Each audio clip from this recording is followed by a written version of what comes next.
Apocalipse 1, versículos 1, 2, 3, e depois versículos 9 e 10. Quem achou pode dizer amém? Revelação de Jesus Cristo, a qual Deus lhe deu para mostrar aos seus servos as coisas que brevemente devem acontecer, e pelo seu anjo as enviou e as notificou a João, seu servo, o qual testificou da palavra de Deus e do testemunho de Jesus Cristo, e de tudo o que tem visto. Bem-aventurado aquele que lê, e os que ouvem as palavras desta profecia, e guardam as coisas que nela estão escritas, porque o tempo está próximo. Verso 9. Eu, João, vosso irmão e companheiro na tribulação, no reino e na esperança em Jesus, achei-me na ilha chamada Pátimos por causa da palavra de Deus e do testemunho de Jesus. Achei-me em espírito no dia do Senhor, e ouvi detrás de mim grande voz, como de trombeta. Amém?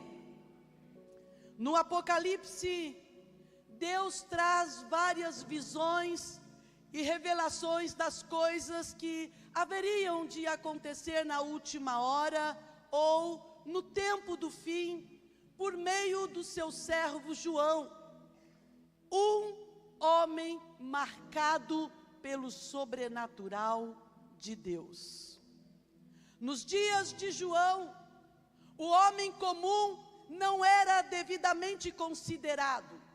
Os milhares de escravos em Roma não passavam de animais sem alma. E no ano de 95 depois de Cristo, num cenário de solidão no mar Mediterrâneo, nas imediações da Ásia Menor, especificamente numa ilha chamada Pátimos, estava João, o discípulo amado de Jesus, aquele que recostava sua cabeça no ombro do mestre. E lá estava ele na ilha de Pátimos. Pátimos era uma ilha estreita, rochosa, improdutiva, tinha o formato de um ancoradouro e aproximadamente media 16 quilômetros de extensão por 8 de largura. Era um local seguro para que os navios pudessem aportar durante as tempestades, mas era um lugar impróprio para que o homem pudesse viver. Mesmo assim, no primeiro século, tornou-se uma colônia penal usada pelos romanos. Era um tipo de Alcatraz ou de Guantánamo em Cuba, nos tempos em que nós vivemos. Estar em Pátimos era como estar na Sibéria nos dias atuais. E para este lugar eram enviados os criminosos, porque Pátimos era uma colônia penal. Se o crime cometido pelo prisioneiro fosse político, ele podia andar pela ilha. Mas se o crime cometido fosse assassinato, roubo ou um crime religioso, o condenado ele era acorrentado e obrigado a trabalhos forçados. Era o que João sofria devido à sua fé em Cristo.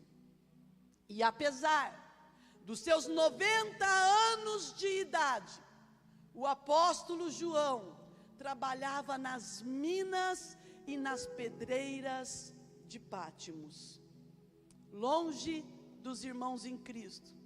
Não tinha comida suficiente, vestido precariamente, dormindo numa caverna fria, escura e solitária. Este era o cenário do apóstolo João no final da sua vida. João, ele estava sob o domínio de severos feitores. O seu crime, pregar o Evangelho de Jesus Cristo. E hoje, tem muita gente pregando um evangelho de regalias, um evangelho de felicidade, um evangelho de prosperidade, sem choro, sem clamor, sem compromisso, sem negar-se a si mesmo, sem renúncia, sem testemunho, muito diferente do evangelho pregado pela igreja primitiva. Mas pastora, os tempos são outros.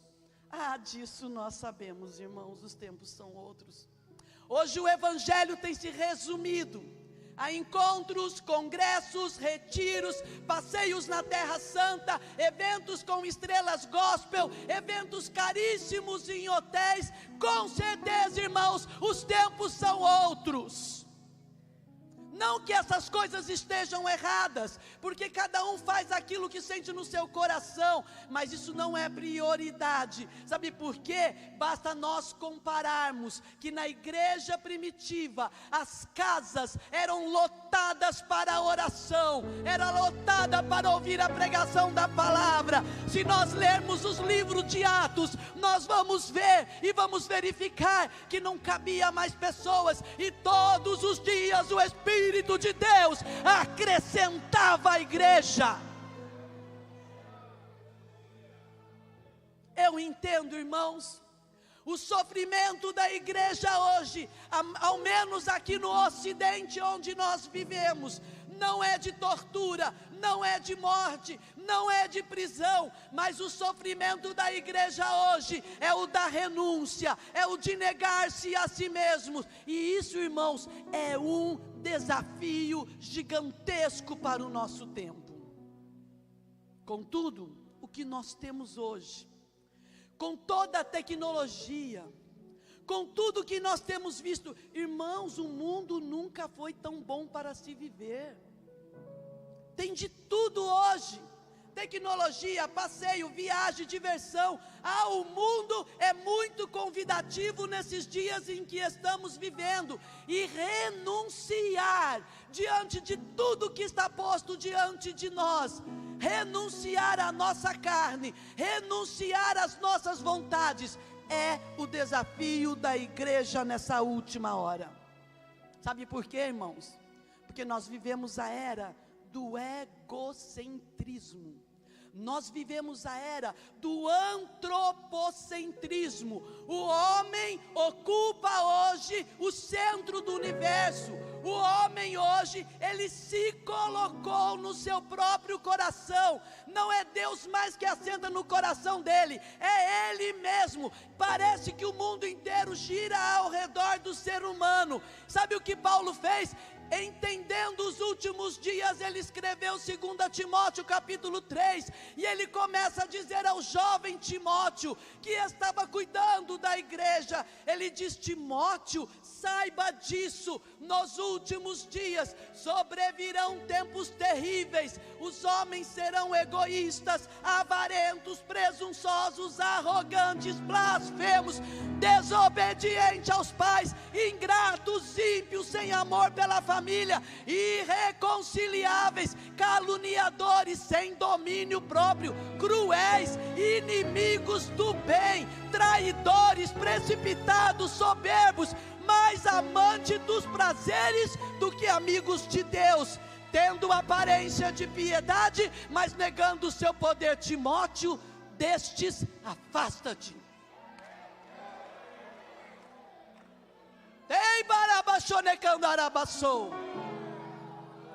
Paulo está falando que a igreja estava vivendo com pessoas antropocêntricas. E mais do que em qualquer outro tempo, nós devemos viver o que disse João em Apocalipse 1:9. Eu, João, irmão vosso, companheiro nas tribulações, companheiro no reino, companheiro na perseverança de Jesus. E ser companheiro na tribulação, irmãos, é negar-se a si mesmo, é pagar o preço da santidade, é ser diferente do sistema de vida da humanidade. Mas o que nós temos visto hoje são crentes vivendo o Evangelho como se o Evangelho fosse um grande depósito de felicidade, que vem massagear o nosso ego e suprir as nossas necessidades. Irmãos, se nós não somos afligidos pelo pecado que assola a humanidade, se nós não incomodamos a sociedade, certamente nós também não somos companheiros na tribulação, não somos companheiros no reino, e tampouco somos companheiros em Jesus, na perseverança em Jesus.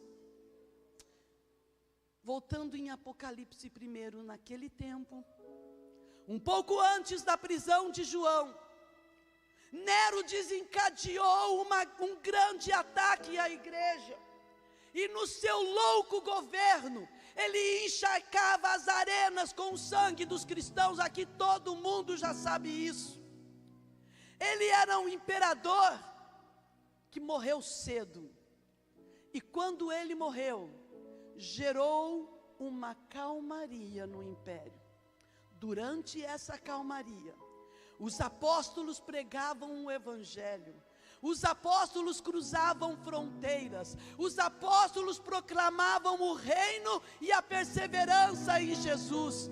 No entanto, Domiciano assumiu o trono e agiu com uma fúria maior do que a de Nero. E foi sob o reinado de Domiciano que a igreja sofreu a maior perseguição sem precedentes na sua história. Escute, quem está no governo fala muito sobre a nossa liberdade em Cristo.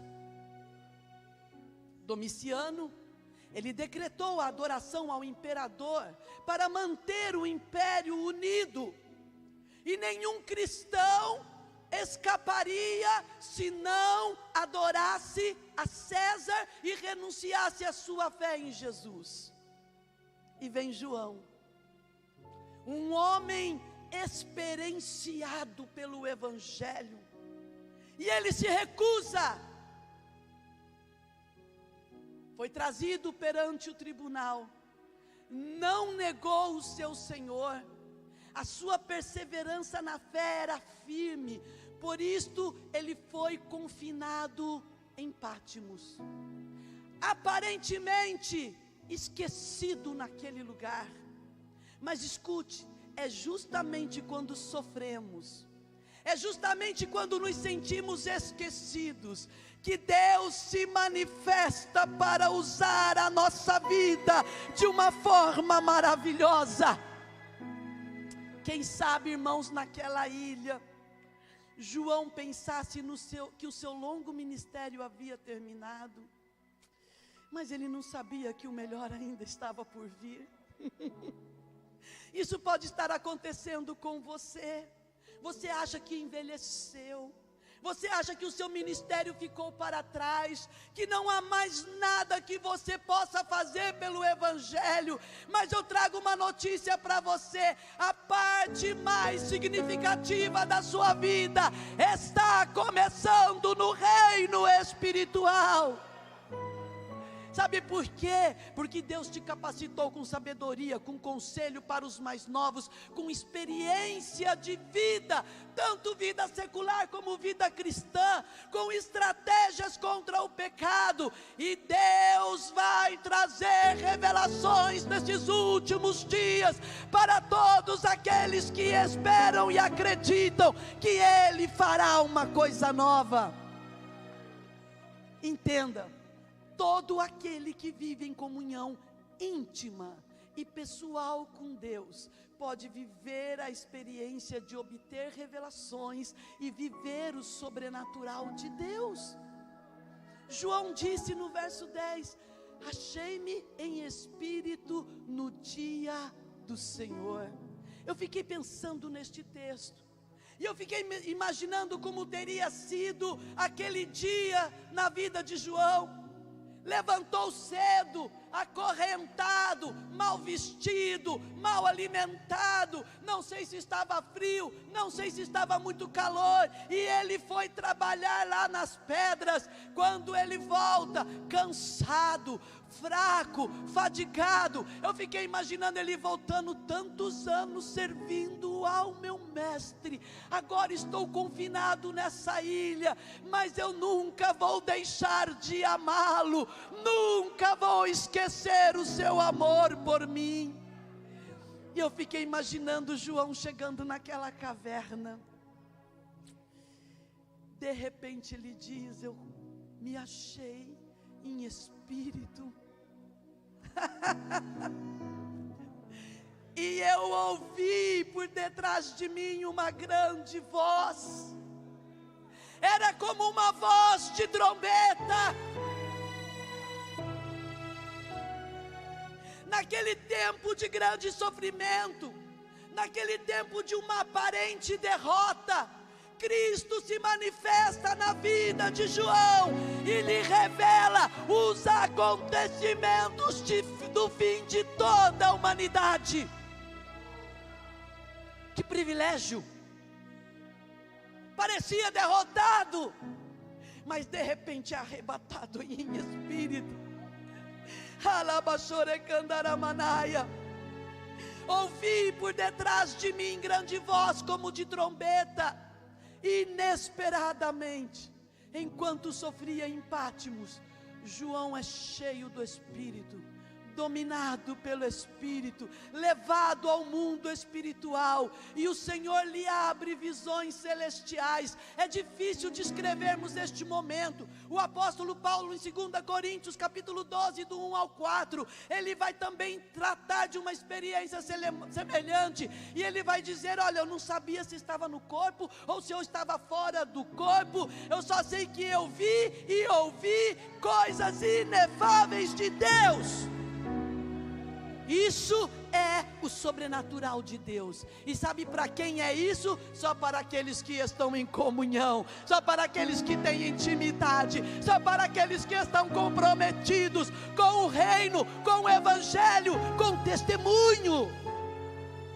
Subitamente João ultrapassa as dimensões celestiais e é transportado, e sobrenaturalmente, além dos seus sentidos naturais, ele começa a receber revelações diretamente de Deus na pessoa de Jesus. Ele diz assim: ouvi uma voz semelhante à trombeta. Era uma voz penetrante, era uma voz dominadora, era uma voz constrangedora, era a voz de Jesus. Já havia se passado mais de 65 anos desde que João ouvira aquela voz pela primeira vez, intimando ele a deixar as redes. Vem, João, me segue. Depois ele ouviu aquela voz aos pés da cruz, quando todos deixaram Jesus, ele ali junto com as mulheres aos pés da cruz, ele ouve a voz do seu mestre, gritando, dizendo: Pai, está consumado. E aquela voz pela última vez, ele se lembra. Mais de 60 anos havia se passado, desde o dia em que ele viu Jesus ascender aos céus, e pela última vez ele ouviu a voz do mestre, quando o mestre se posiciona e começa a dizer a todos que estavam ali, olha que mensagem: mas recebereis a virtude do Espírito Santo, que há de vir sobre vós, e ser-me-eis testemunhas, tanto em Jerusalém como a Judeia e Samaria, até os confins da terra. E enquanto dizia isto, foi elevado entre as nuvens e desapareceu. Agora, mais de 60 anos depois desse cenário, João diz: eu ouvi uma voz por detrás de mim, Ele conhecia aquela voz, ele sabia de quem era aquela voz, porque em João 10, do 1 ao 4, o próprio Jesus disse que as ovelhas conhecem a voz do pastor e o seguem.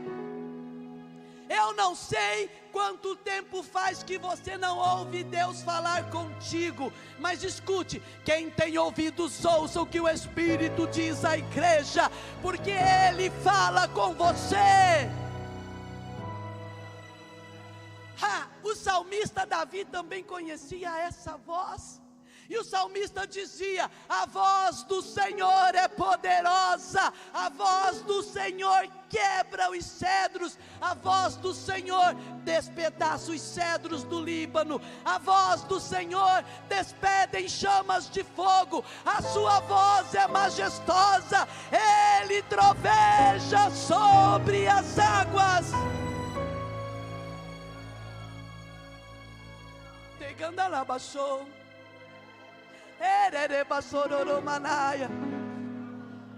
Tem gente aqui hoje que quando for se deitar para dormir, vai ser visitado pelo Senhor, e vai ouvir Deus falar com você o que você tem pedido há muito tempo.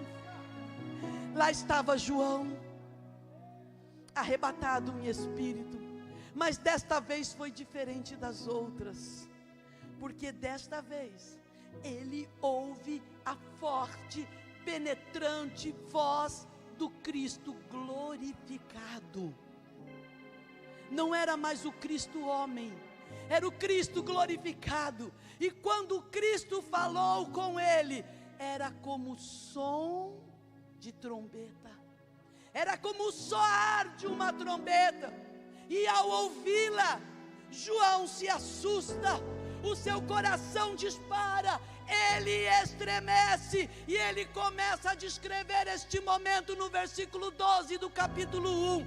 Voltei-me para ver quem falava comigo, e voltado, eu vi 7 castiçais de ouro, e no meio dos castiçais, um semelhante ao Filho do Homem, com vestes talares, cingido à altura do peito com uma cinta de ouro. A sua cabeça e cabelos eram brancos como a lã, como a neve, os seus olhos como chama de fogo, os seus pés semelhante ao bronze polido, como que refinado numa fornalha, a voz como voz de muitas águas.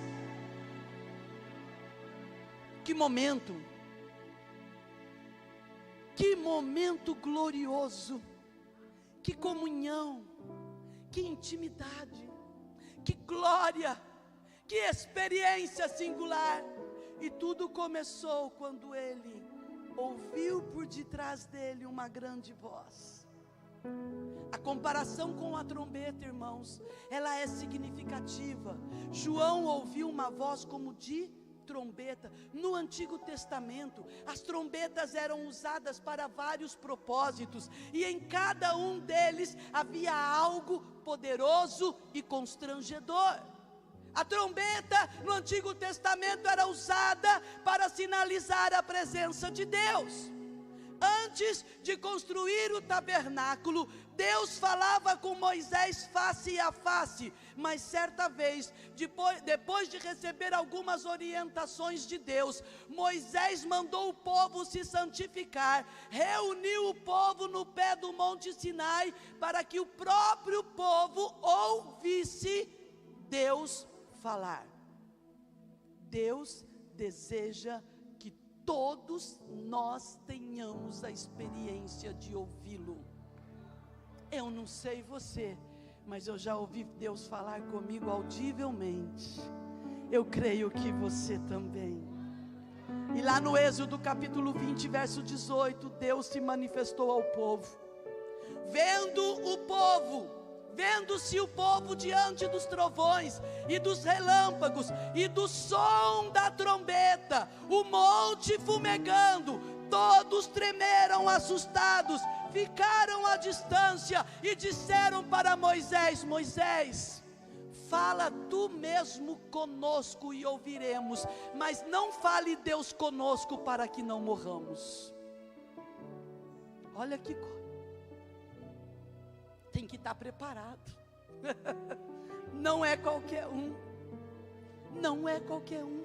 Não é de qualquer jeito. Eles não puderam suportar a glória da presença de Deus. E quando Deus falava com Moisés, o povo que estava lá embaixo ouvia o som de trombeta tocando no monte. A voz de Deus. Quem pode suportar tamanha glória? Deus quer se revelar a nós, irmãos. Jeremias 33:3, clama a mim e responder-te-ei e anunciar-te-ei coisas grandes e firmes que não sabes. Ele é o mesmo, Ele não mudou, Ele continua falando com a igreja. Mas nós, irmãos, estamos tão antropocêntricos, nós estamos tão voltados para dentro de nós mesmos, nós estamos tão envolvidos com os nossos problemas, os nossos sonhos, as nossas necessidades, e quase nunca buscamos a Deus para a edificação da igreja. Quase nunca. Eu pregava ontem e eu dizia lá na igreja: irmãos, você já viu alguém vir aqui na frente e dizer assim: irmãos, eu quero pedir oração para vocês, porque essa semana eu não evangelizei ninguém? Vocês já viram alguém vir aqui à frente e dizer: pastor, eu quero dar um testemunho? Pode dar, meu filho. Olha, pastor, essa semana eu alcancei 15 pessoas para Jesus.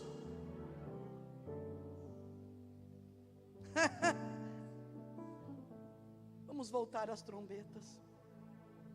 Os sacerdotes, eles tocavam a trombeta.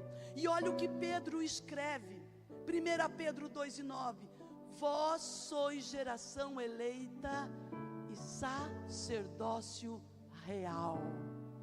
Isto significa que hoje a igreja tem que tocar a trombeta da palavra, sinalizando a presença de Deus em nossas vidas e na igreja.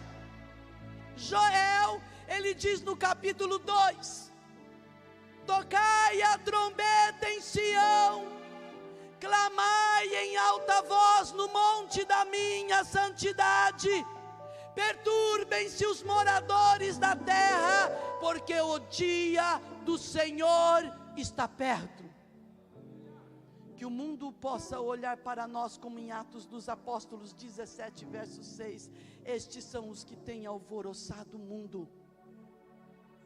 Estes são os que têm tocado a trombeta.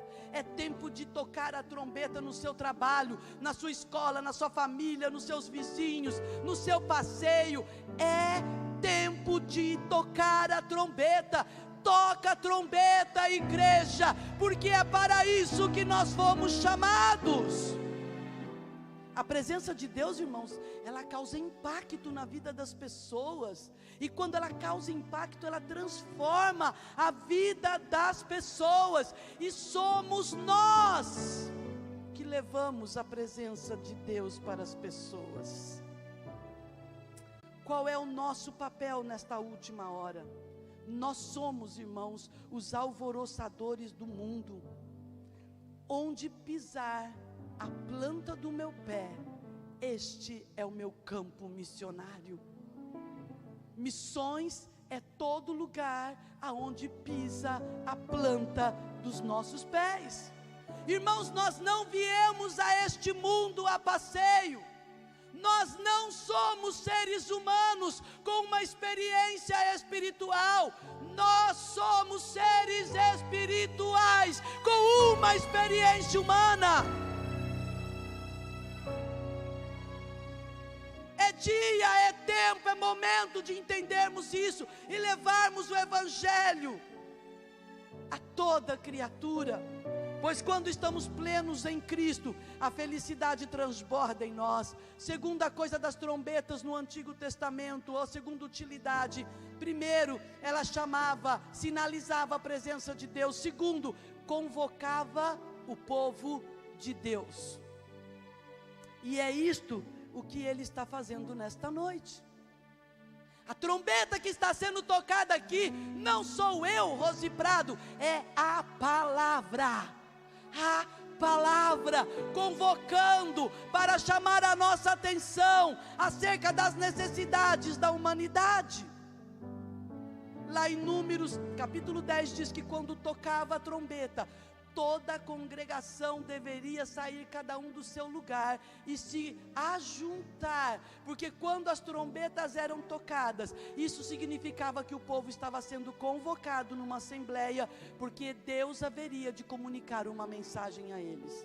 E eu preciso dizer a você nesta noite, que Deus está bradando pela palavra, convocando a igreja para um despertamento, para um avivamento, para um compromisso com a palavra. E por fim, a trombeta, ela sinalizava a presença de Deus, convocava o povo e também chamava o povo para a batalha. Em Números 10 diz: quando sairdes a pelejar contra o inimigo que vos aperta, tocareis as trombetas retinindo.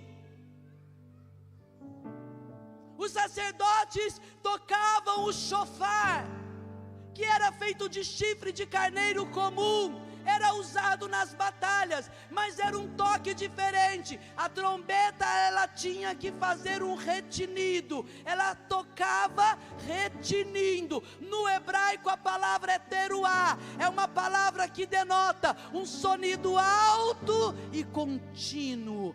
Quem ouvia este som, sabia que não era convocação para mensagem, sabia que não sinalizava a presença de Deus, sabia que Deus estava chamando para a batalha. Era uma convocação militar, podendo ser facilmente distinguida de todos os demais toques. A mensagem era: saia para a batalha, porque tudo está no controle do Altíssimo. Juízo que está para vir sobre o mundo. Mas lá em Ezequiel, no capítulo 7, no verso 14, diz: tocaram a trombeta, tudo prepararam, mas não há quem vá à peleja. Não há quem vá à peleja. O Senhor convocou o seu povo. Olha o que diz Ezequiel, e você já conhece esse texto. Veio a minha palavra do Senhor dizendo: filho do homem, fala aos filhos do teu povo e dize-lhes: quando eu fizer vir a espada sobre a terra, e o povo da terra tomar um homem dos seus limites e o constituir por atalaia, e vendo ele que a espada vem sobre a terra, tocar a trombeta e avisar o povo, se aquele que ouvir o som da trombeta não se der por avisado, vier a espada e o abater, o seu sangue será sobre a sua própria cabeça. Ele ouviu o som da trombeta, não se deu por avisado, e o seu sangue será sobre ele mesmo. Mas o que se dá por avisado salvará a sua vida. Mas se o atalaia vir que vem a espada e não tocar a trombeta, não avisar o povo, se a espada vier e abater uma vida dentre eles, este foi abatido na sua iniquidade, mas o seu sangue demandarei do atalaia. A palavra fala por si mesma. Poderíamos continuar falando aqui de várias funcionalidades da trombeta, mas eu quero encerrar essa mensagem falando de uma segunda trombeta. A primeira era o chofar, feita de chifre de carneiro comum, mas havia uma outra trombeta, e essa trombeta ela era de prata. Ela pertencia essencialmente ao santuário. A trombeta de prata, ela não saía do santuário, porque ela só era usada para uma convocação especial. E eu quero dizer para você que nós estamos aguardando uma trombeta essencial tocar. E quando essa trombeta soar, ela vai chamar a igreja para encontrar Cristo nos ares. O Cordeiro está no trono, o sumo sacerdote assentado à direita do Pai, advogando a igreja.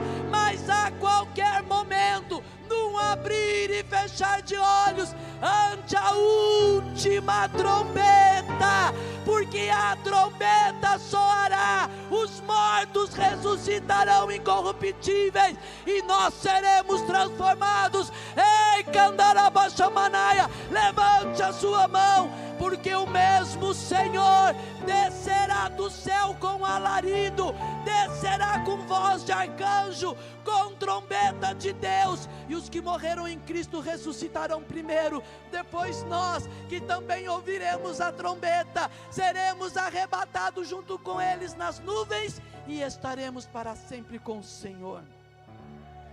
Seremos convocados ao som da trombeta de Deus. E eu fico imaginando, pensando em João, fico imaginando ouvir a voz de Jesus como um som de trombeta. A experiência que João teve, nós teremos no arrebatamento, porque naquele dia a trombeta vai soar, ele estará dizendo assim: igreja minha, vem.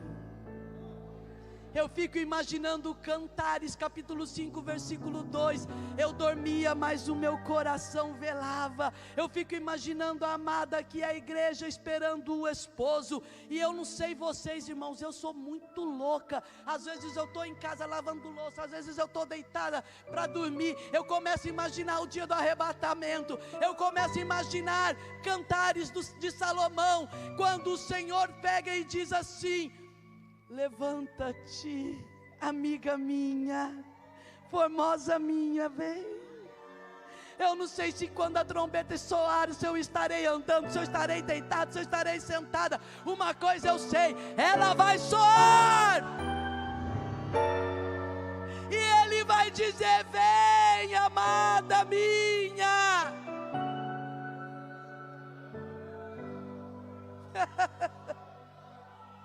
Não se apegue a coisas terrenas, irmãos, usufrua de tudo que te for lícito, mas não se apegue a nenhuma dessas coisas, porque a trombeta vai soar, e ela vai chamar o nosso nome. O arrebatamento da igreja está chegando. Eu quero subir dizendo: eu sou do meu amado, e o meu amado é meu. Se coloque de pé, se coloque de pé.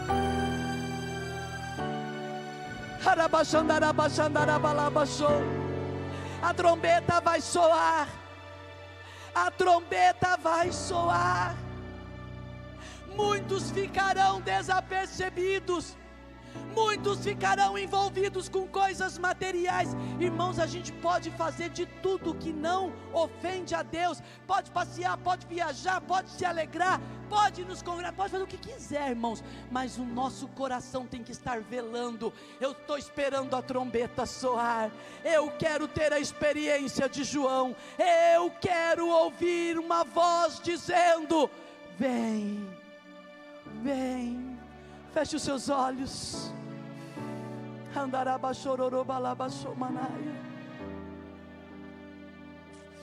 Eu quero te pedir algo nesta noite, Espírito Santo. Eu não sei você, mas eu sinto Deus aqui. Eu quero te pedir algo, Espírito Santo, como sua amada que eu sei que sou. Tem irmãos que entraram aqui que nunca ouviram a tua voz. Eu quero pedir o teu sobrenatural sobre a vida da igreja, Senhor.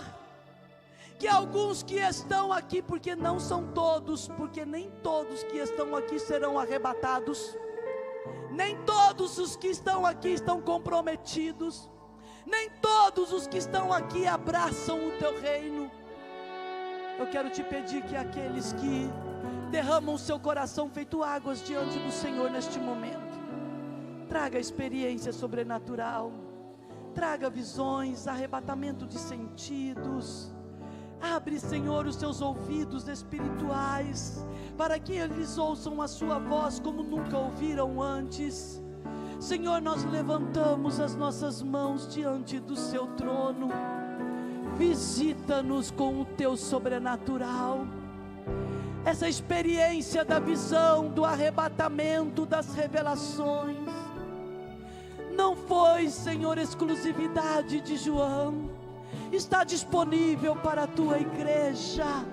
E nós precisamos de revelações, nós precisamos de visões, nós precisamos que o Senhor fale conosco, nós precisamos que o Senhor nos visite de uma forma sobrenatural. Pai, em nome de Jesus, em nome de Jesus, em nome de Jesus.